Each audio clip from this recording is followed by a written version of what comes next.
Sveiki, čia su jumis Dark Radio ir aš jums parodysiu, kaip sutaisyti Killing Floor ir dar visokių žaidimų, kurie turi tokią problemą. Taip, štai, pradedam taip. Eina ten, kur yra suinstaliuotas Killing Flooras. Tada suranda tokį ref failiuką.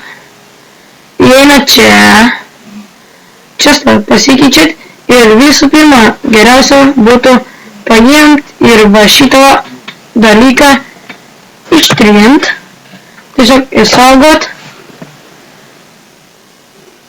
Nu, aš tai išsaugosiu ant desktopo, tad čia šitą tada išmetam. Aš taip padarysiu.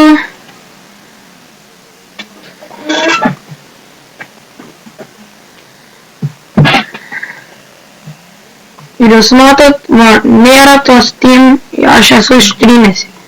O dabar tiesiog spaudžiu ant žaidimą ir kaip matot, jis nemeta tos lentelės.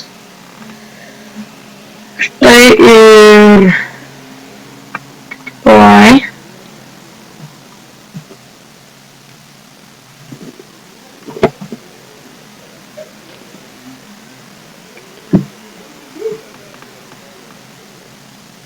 Pas mane kažko neįjungė, ja?